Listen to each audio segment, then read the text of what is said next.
Here's the key on this. Don't major in minor things. If you take up major time to do minor things, I'm telling you, you'll be behind the curve constantly.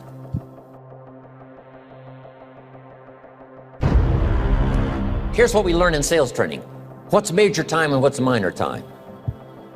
Here's minor time, thinking about prospects. Here's minor time, making lists of prospects. Here's minor time, keeping books on prospects. Here's minor time, going to see the prospect. Here's minor time, evaluating the prospect after you've been there. That's all minor time. Here's major time, in the presence of the prospect. That's major time. And if you took a look, if you're in sales and you took a look at a week, you'd say, my gosh, I'm spending 90% of my time on the minor stuff and so little time on the major stuff in the presence of. How many hours in the presence of in my day? How many hours in the presence of during my sales week? Because the time that really counts is in the presence of.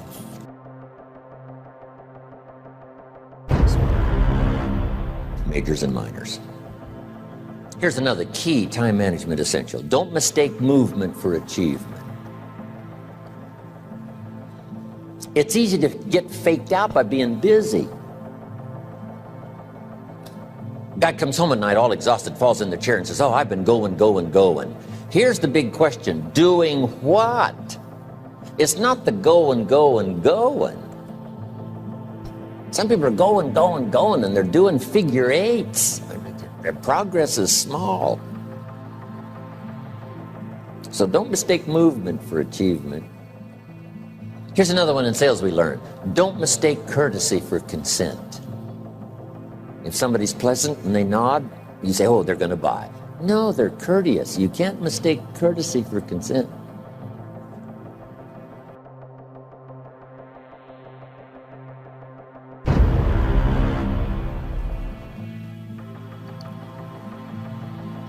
Now here's a big one, concentration. I had to learn this. All those years ago, I'm in the shower trying to compose a letter. Found it turns out to be a strange letter. So here's what I learned to do. Save the work till you get to the office. Save the work till you get to the work. Don't try to get to the office on the way to work. On the way to work, enjoy the way. In the shower, enjoy the shower. Then go to work when you get to work. I found this to be helpful. Concentration.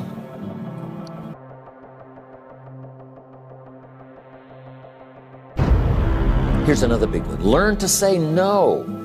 I'm telling you, in such a social society we have now, it's so easy to try to be a nice person, saying yes to everything. Find yourself overloaded. Now you got to call and make the, well, gosh, you know, all the time it takes to back out of something that you said yes to too quickly.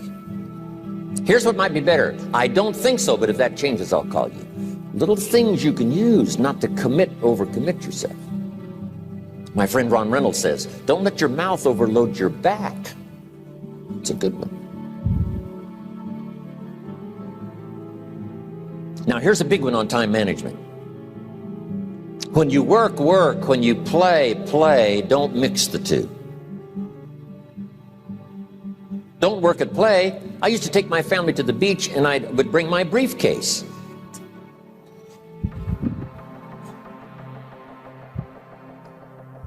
I learned not to do that. Or at the beach, I'm saying I should be at the office. Now my family's upset because I'm at the beach and I'm thinking office. Now when I'm at the office, I'm thinking what? I got to get my family to the beach. So things are not going too well at the office because I'm thinking beach, and things are not going too well at the beach because I'm thinking office. Here's what I learned to do. At the beach, be at the beach. At the office, be at the office. When you work. When you play. Don't mix the two. Don't work at play. Now here's one of the most important ones. Don't play at work. Work is too serious.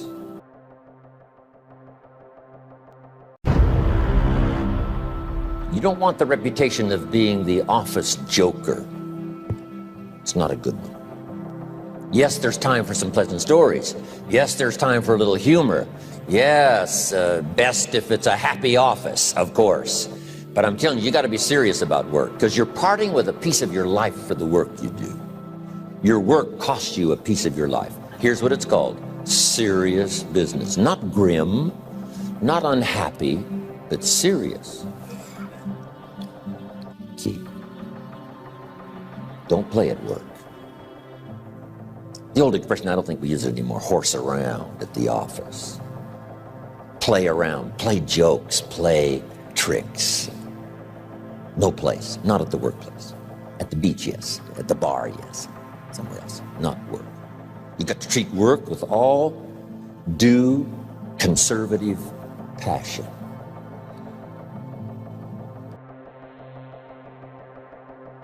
Because it's leading you to your future. Here's another key phrase: all work is good. You may not like your job, but if it's the stepping stones to get you to where you want to go, you got to appreciate your job. You don't have to have a passion for your job. Here's the ultimate passion: a passion for incredible success in every department of my life. That's the passion. But don't look down on some menial job you have to do to finally get you to where you want to go. No job is menial. No job is not, every job is noble. Training life for pay, making a contribution to society.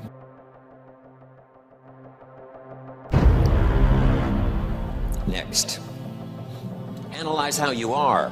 And if you have some weaknesses, if you can't, doesn't seem like you can change, here's the key: get it covered. I used to keep promising myself I'd keep the books, keep the books, keep the books. Finally, I gave that up. And back then, it only took me an extra $50, $60 a month for some accountant to keep the books. I said, no, I'm going to save the $50. You can't believe what I started losing in productivity because I tried to save the $50. So the key is, a lot of the time you can stay like you are, but just make sure you get it covered. Okay. Next, beware of the telephone and all other systems of communication, especially the telephone at home and systems of communication at home.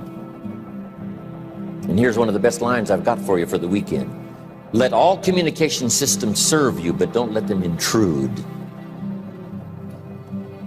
When it comes time to have dinner with your family, you shut off all systems, unless the ones that can take messages silently. Don't let the phone ring. Don't let anybody intrude, come through the front door nor the back door, nor through the telephone or any other device. So you can't reach John and his family when he's having dinner. The President of the United States couldn't get through.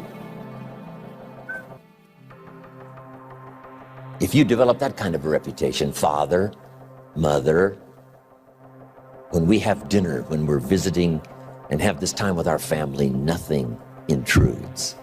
So don't let these clever little devices keep intruding. You've got to have a place that's sacrosanct, it's valuable. You don't let anything in for that period of time. Okay. Isn't that good advice? Excellent advice.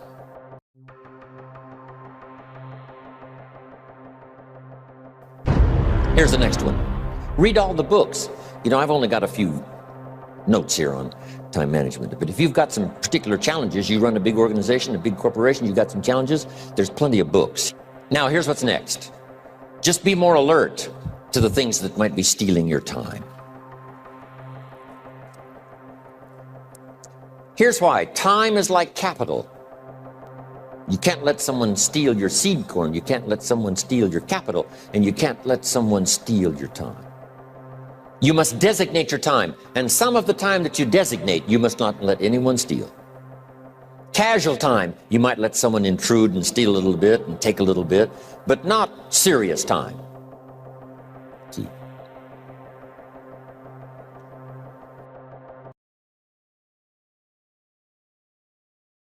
Next, one of the great time management savers is to learn to ask questions up front. Sometimes you talk to somebody for an hour, and then you ask questions and find out if you would have asked those questions up front, you could have saved yourself an hour. Asking questions up front helps you to get to the problem now. But if you just launch into some discourse, you might waste 30 minutes, waste an hour, when here's what you should have been talking. After you finished an hour, you say, John, what's really the problem? He said, well, it's something personal. See, that's what you should have been talking about this whole hour. Key.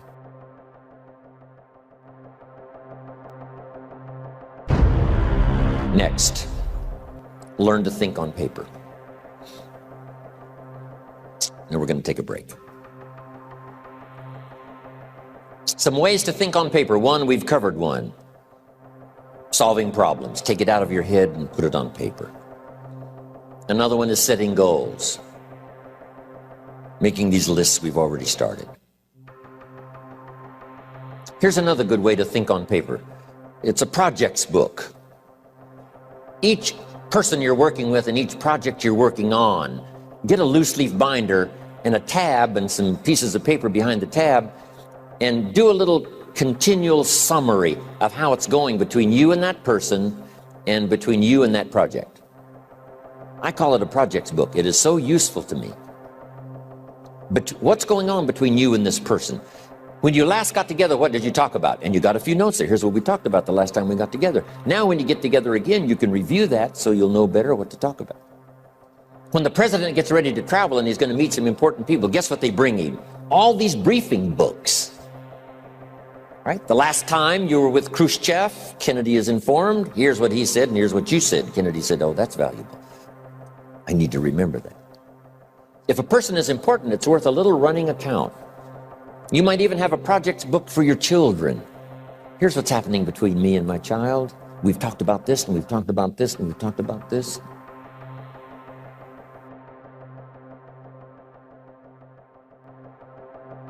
A day timer. Keeping track of all of your appointments. You know, mine is all filled with, you know, when to catch an airplane and when to do a seminar and when to sit down and have a conference, all the rest. Next is a game plan.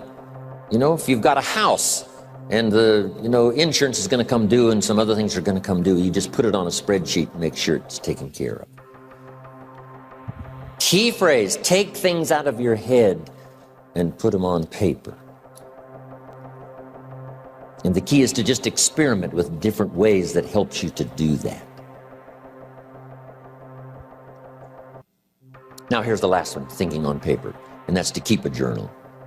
One of the things I'm known for around the world, have been now for 39, 40 years, is keeping a journal. Now my journal is not it's not necessarily it's not like a diary. It might be part diary. You know, I'm flying over Ireland and I write down a few little things that impress me. Today I met this person. Wow, what an extraordinary event. Today I conducted this seminar in Rome. 1,000 people stood up and sang for me. I've got a little bit of a diary in there. But here's what primarily your journal is for. Collecting good ideas. A journal is to collect good ideas on your health, good ideas for your business, good ideas for your future, good ideas for time management.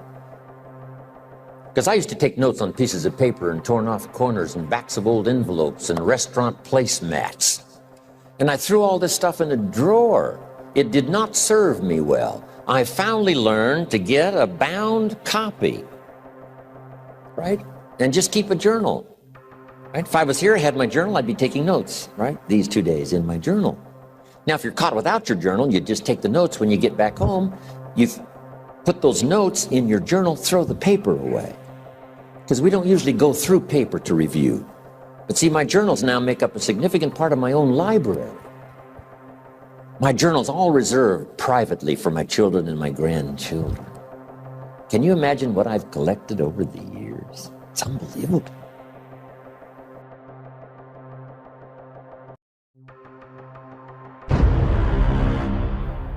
There are 3 treasures to leave behind. I think you've already got those notes, right? Here they are. Number 1, your pictures. Don't leave the event unrecorded. It takes only a fraction of a second to say, here's who I was with. When I travel the world, right? We take all these pictures, and here's one of the gifts. People send me the pictures they took of me and them. It's part of the treasures I have on the farm. Incredible. A picture's worth 1,000 words to describe the scene, the emotion, what happened. Say, wow, this was an extraordinary day for me when I met these people. Here's what they told me happened to them when they went to my seminar 10 years ago. Wow, the drama comes back if you've taken the pictures. It's one of the treasures to leave behind when you go. Remember the old photographs that we have now of, 100 years ago, 70, 80 years ago, just a few photographs? What would it be like if you had thousands of photographs of the past, of your history, your mother, your father, grandparents? So change all of that now for your children. Leave all your photographs as a record. Here's what's next to leave behind, and that's your library. The books that changed your life, the books that changed your health, the books that rescued you from oblivion, the books that you passed on to other people, they were so exciting for you, the books that made you financially independent, the books that developed your leadership, the books that gave you wisdom to ponder when things were tough, the books that got you through the winter, the books that helped you to plant in the spring and harvest in the fall. What a treasure to leave behind. If you do that, here's what's for sure. Your books will be more valuable than your furniture.